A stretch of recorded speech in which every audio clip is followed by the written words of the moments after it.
Valdi and I are here at the Wausau Stand Auction.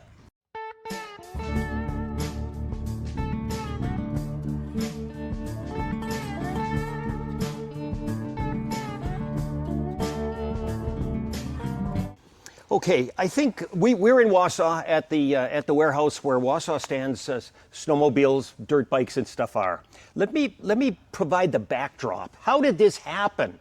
How could 500 of these items end up in one spot?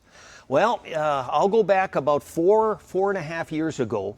There was an online auction out of Wisconsin, and the online auction lasted 2 weeks. On day 3, somebody bid up some of the more, prestigious items in that auction to crazy prices, worth more than, bidding more than they were worth. Well, we didn't know what to make of that. In the hobby, we all thought this was some kind of scam. Maybe some Iranian hackers were into the site. But the auction ended, the sleds were paid for and removed. So we all of a sudden started to ask ourselves, who is this mystery man? This name we heard the name Stan, some guy from Wisconsin, and that's all we had. But over time, this continued. There was this individual who was bidding up, machines, grabbing all of the most desirable of the machines in our hobby. Now, our hobby isn't that big. When you think of it, the vintage snowmobile hobby is, the Snowbelt states a bit up in Canada. But for us in this small group, to hear of some mystery man who was buying up these machines and paying too much became distressing to us. We just thought this is going to, tip the apple cart, so to speak, on values. And yet it continued. This gentleman went on and on and on. He started to pay big money, and the word got out that this wasn't a scam, that this guy actually was paying green dollars for these machines. He would tend to go to prestigious collections or former racers and offer big money. His line was always the same: I need more than just your snowmobile. I'm building a museum display and want to honor you by having mannequins with your snowmobile suit, your racing helmet, anything that you can provide beyond the snowmobile to include, as I say, clothing, memorabilia, awards, trophies, became part of the package. And it continued.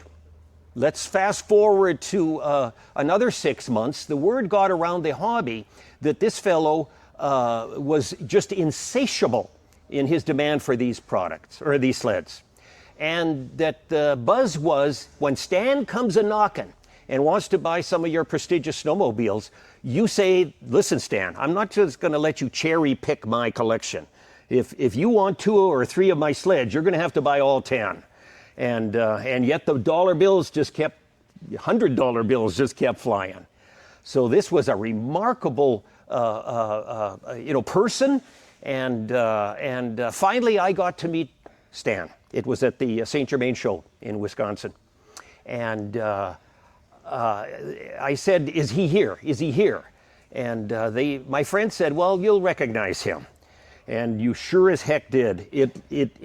He looked like he hadn't combed his hair in 2 weeks. He was just that eccentric. I'll use the polite word here. He started to chat with me. He had the gift of gab, like all Ponzi scheme people are. But within a few minutes, I got a sense that this fellow was more bluster than substance. He talked about dirt bikes, his history. He talked about racing snowmobiles. But it became very clear that he wasn't a known dirt bike racer or even a snowmobile. He was just a snowmobile racer. He was simply a guy who liked the hobby and was spending free money to collect some of these things that he wanted. As it turned out, of course, it was a Ponzi scheme.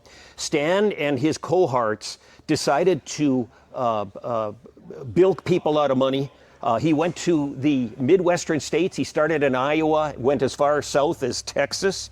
And what he would do was offer a seminar. You would get in the mail a letter that said, come on to the country club, come on to the golf club, come on to the church basement. We're going to give you a free dinner and talk about an opportunity. And of course, he was selling securities. He had plenty of good stories about how he could double or triple the investments. Instead of getting 5 or 10% in the stock market, he'd throw up his hands and say, oh, that's nothing, I can deliver. And in typical Ponzi scheme parlance, he simply collected money, repaid some of his early investors, and this fueled the pump. The problem with any Ponzi scheme, however, if you think about it, is that there's no exit strategy. There's no end point. And this continued as long as these gullible investors, and I'm talking to the tune of over $14 million in claims that have come forward so far, were harmed. Those are the true victims of this Ponzi scheme. Now, what is their relief? Their relief is behind me. These items will be sold for highest bid. There's 3 different of these online auctions coming forward here in the next 30 days. And all these proceeds will be then delivered to the Treasury Department. And all the claims are coming in from these poor victims, these farm communities in the Midwest, and they'll just divide it up. I looked up Bernie Madoff. He would be the most famous of the Ponzi operators. And I learned that his victims got 38% of their claims. So we're not going to raise $14 million in this auction, but hopefully we can return some of the money.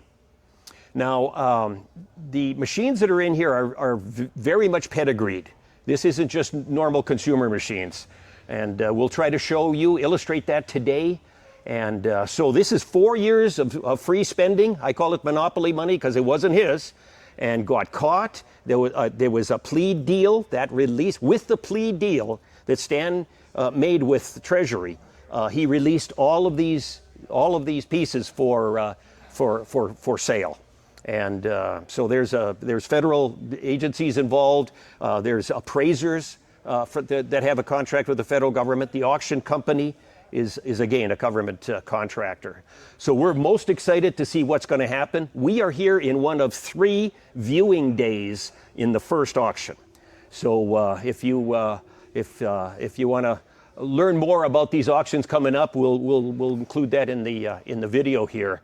But it should be interesting. We think it'll set a benchmark on what the actual value is for all of these beauties behind me.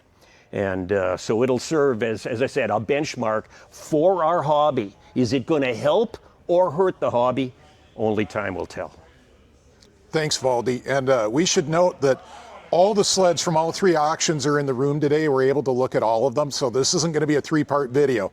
This is all the sleds. Yes, remarkably, they were on racks you can see behind us, but they've been able to put them all on the ground. And this is like the Christmas catalog I used to get as a kid. You want something from every page. Yes, so much want. Yeah. So let's just see how this plays out. It'll be very interesting. All right. Thanks, Valdi. I wanted to identify that Stan wanted experts to come to this collection and rank his purchases.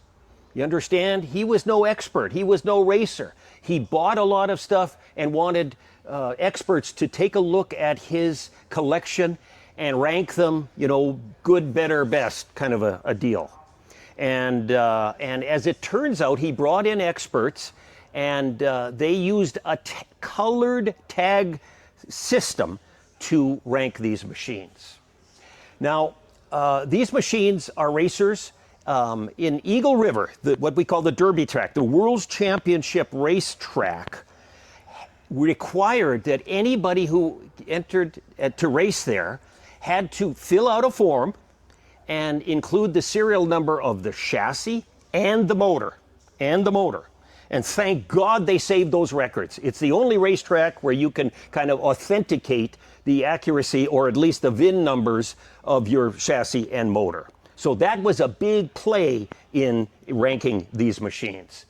in this instance, here's an example of the green. That's top tier. That in fact these numbers here indicate the the Derby archives and its significance. They wrote Steve Thorson #2. This is Steve Thorson's RXL. This is the real McCoy. Now let's continue on down here because there's other colors. I'm going to pick on this Alouette Super Triple here. Now yellow means second tier. This indeed is an Alouette 650, but notice how it says no match. That doesn't, that means that simply the archives didn't have record of it. It doesn't mean that it wasn't raced, could have been raced somewhere else, but my point is that is second tier. And it's not a clone though. Yeah. Oh, yeah. It's not a clone. still believed to be an original sled. There you go. There you go. So they tried their best, these experts, to as I said, kind of rank these things. I was told that there was a third tag that was red in color. I do not see any here. Maybe they got ripped off, but those were third tier. I can't explain why there isn't one here. Maybe they were sold. When the jig was up, when Stan heard that he was about to be arrested, quite frankly, he had a fire sale. There was a great many snowmobiles that were sold just before they put the handcuffs on him. He realized and was trying to cash out. Okay. Now, there's another factor here that is impacting on this auction. Items are taken away. They're lifted from the auction. And I have learned that in this instance, it is individuals who said, that's my sled. Okay, they go to Treasury and they say, Stan came to my house, he took my sled, but I never got paid. So if they can prove to Treasury, U.S. Treasury, that they either lent it to Stan for this museum or that they never got paid, that item gets pulled. So in this auction, if you see items that are literally disappear, it's not because the auctioneer is playing funny games. It's because IRS Treasury has indicated that they're just going to pull that, and it's under consideration.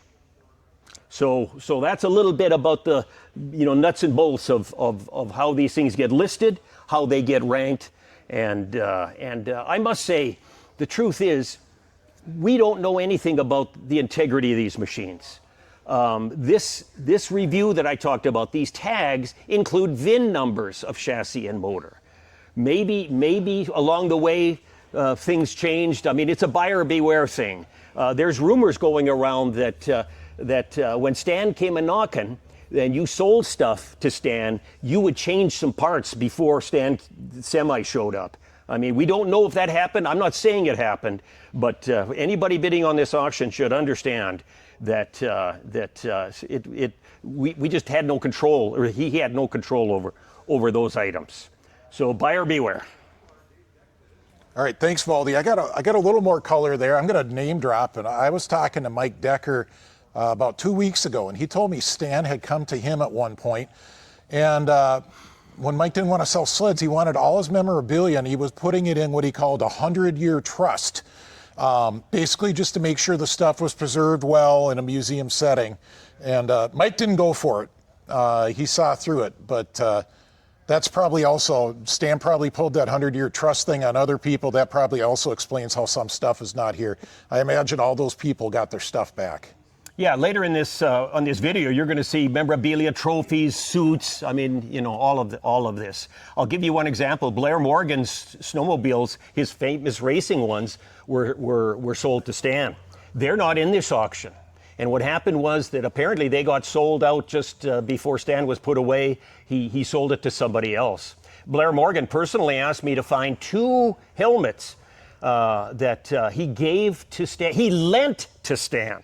That is to say, here's a case where he never got paid. He anticipated that it would be part of a display that never happened. And the Blair Morgan sleds are gone, and gall darn it, I was not able to find those 2 special helmets today. All right, Valdi, what do you know about these Kohler free air triple sleds? Yeah, let me explain that in 1974, Snow Pro racing began. Snow Pro was a special class for the factory teams. This was where the big money was.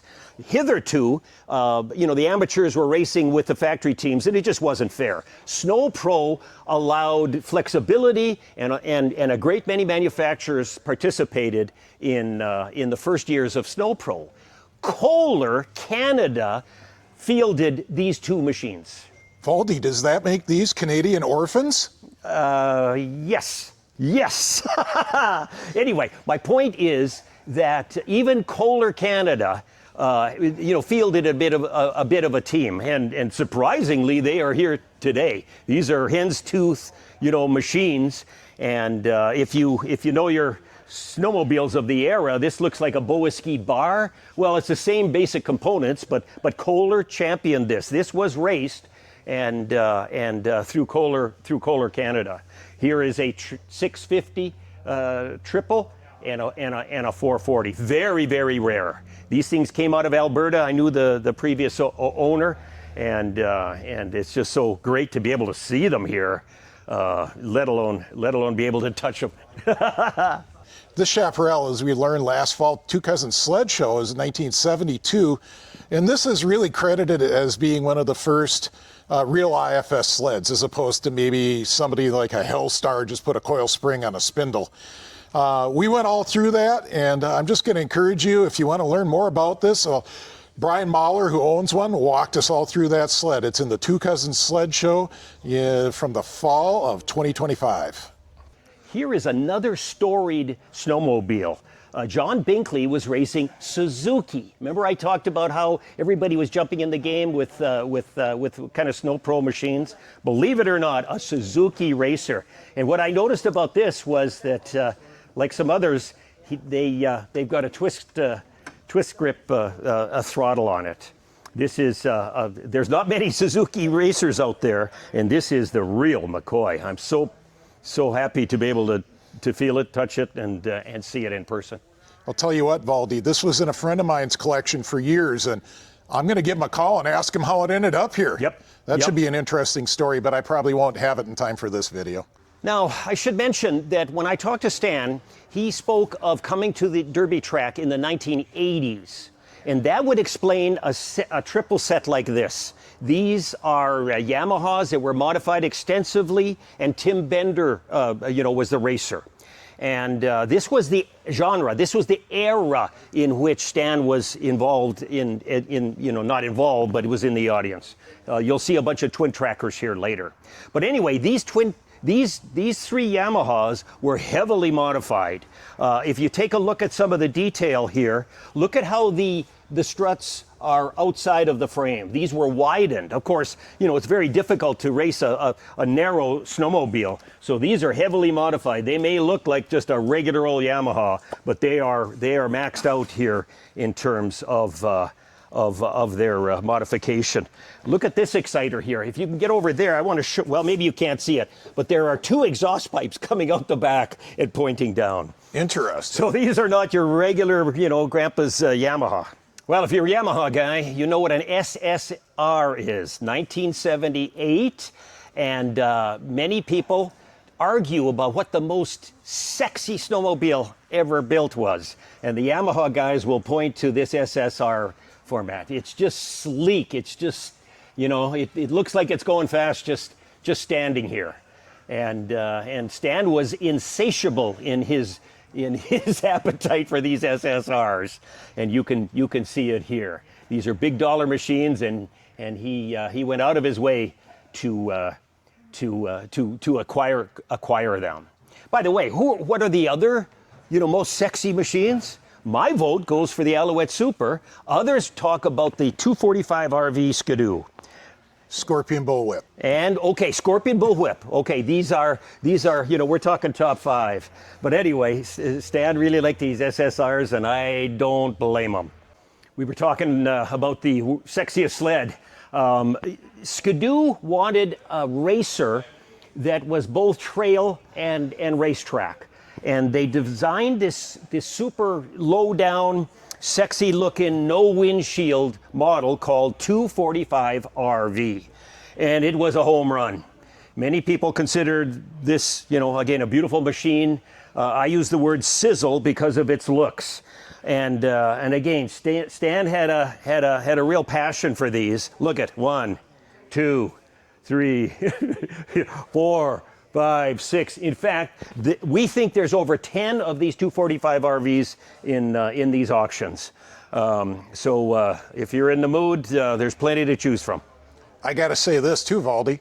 Its Moto Ski brothers are also awesome looking sleds. Yeah, those are relatively rare. Look at the coloration, and this is a kissing cousin to the 245 RV right here. Awesome. Yep, and the RV series continues on down the line.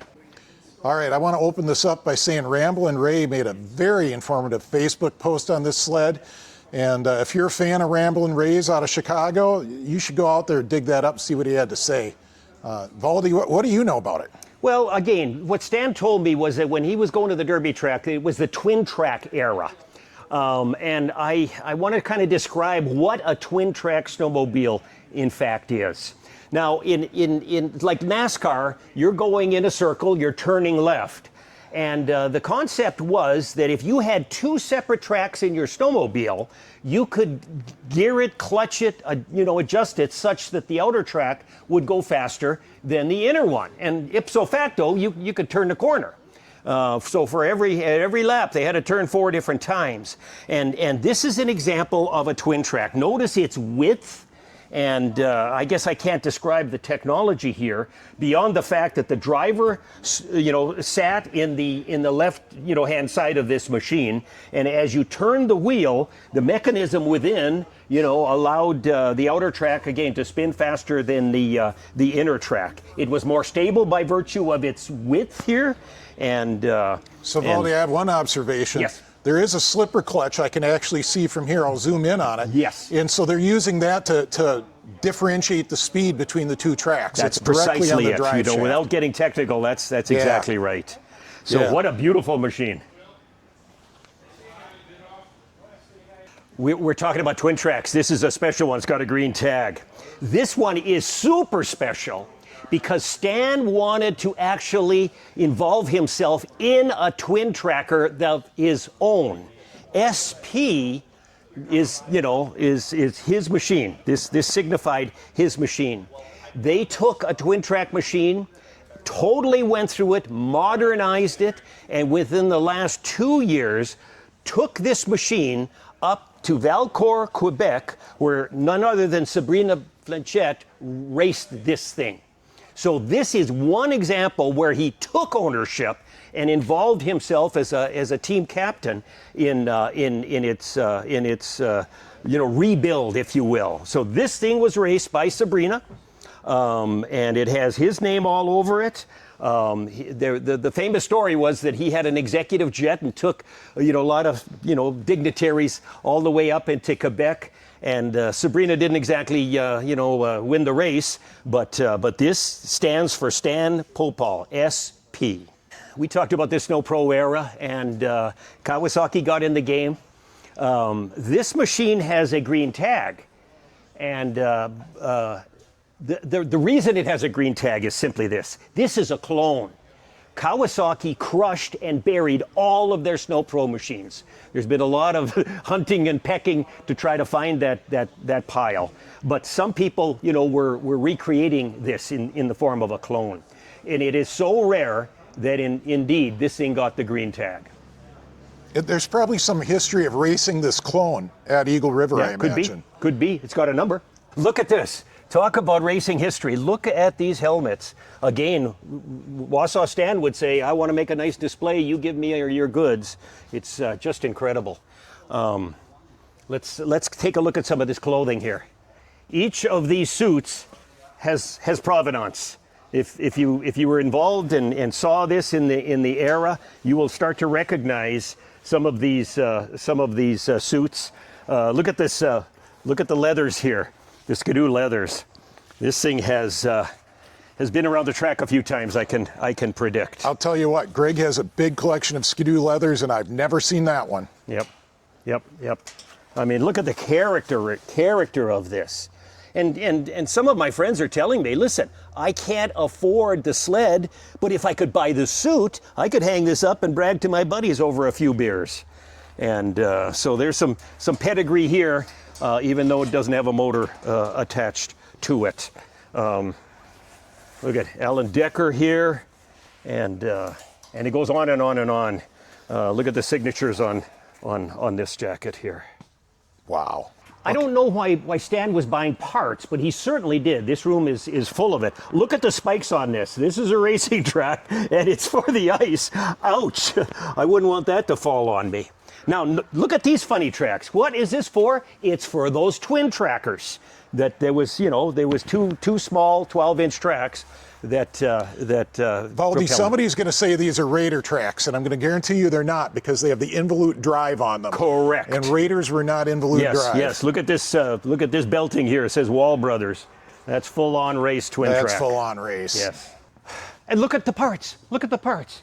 You know, everything from windshields to skis to drivetrain. He would basically clean out collections, and all these spare parts came with it. Spare motors, just incredible. You know, if this was in a swap meet, you'd have huge crowds. And in these pallets, this is one lot. So the way they're selling this is, you know, you're buying, you know, by segment. Each in individual. The tubs have drivers, have cooling, have you name it, it's here. Here's one that's just full of spark plugs, and back here, Rotax motor. I think that was Stan's favorite, was the Rotax brand. I am getting the feeling Stan was a skidoo man. Yep, yeah, and of course there's signs here, just everything that is associated with our hobby. I wonder if that scorpion sign, I don't know this for a fact, but that could easily be the original crate from the 1970s. Maybe it's never been out. Oh, it could be. In Gimli, where I grew up, this collector had half dozen of these. Really? And look at the patina on this cardboard. Yeah. Yeah. So isn't it funny? Even though in a crate, it's still, well, I won't touch it. You can't touch it. We don't know if that's dust or if the paint's worn off. Beautiful. Beautiful. You have to guess that for yourself. Yeah, what would that sign go for? I can't wait to see what the sale price would be. As we walked around this place, we saw a bunch of 245 RVs. This one sits separate. Why would that happen?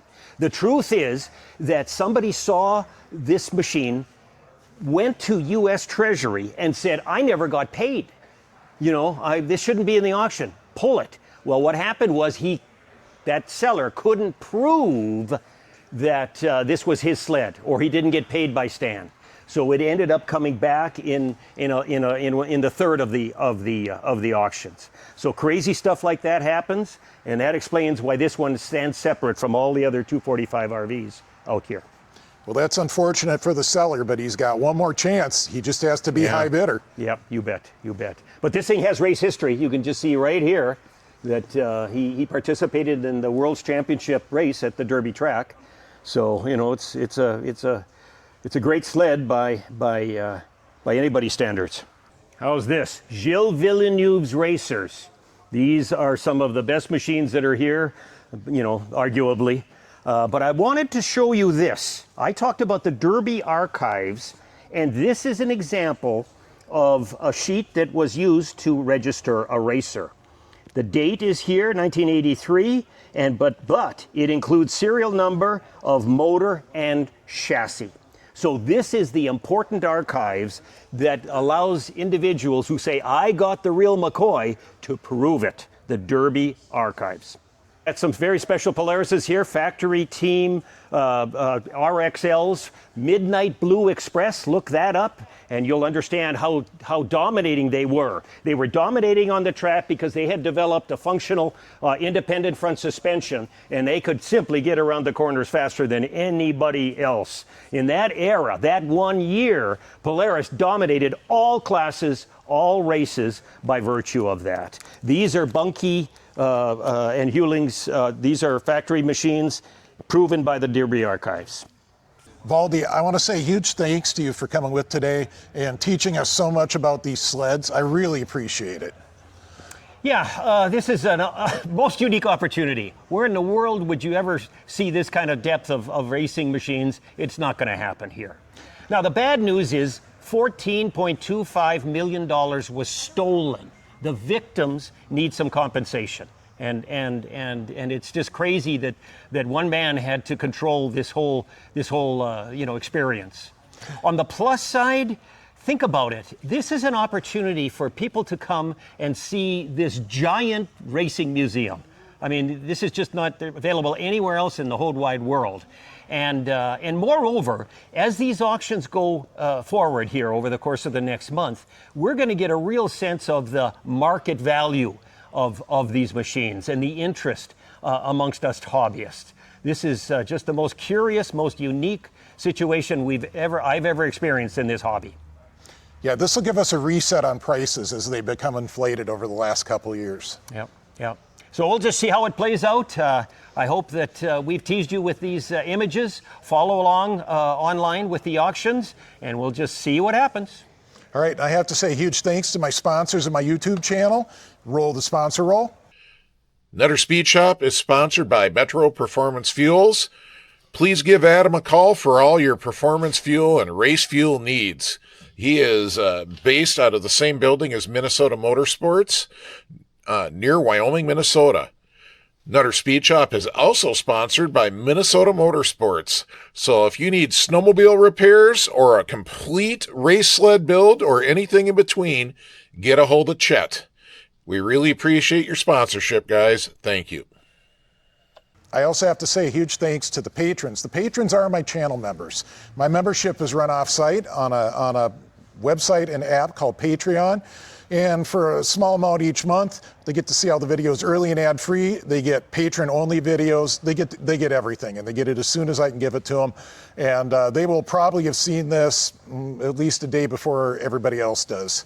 I also want to thank everybody that shot us a super thanks, PayPal donation, whatever, to help keep the channel going. You guys are great. And, well, we'll see you at the Princeton swap.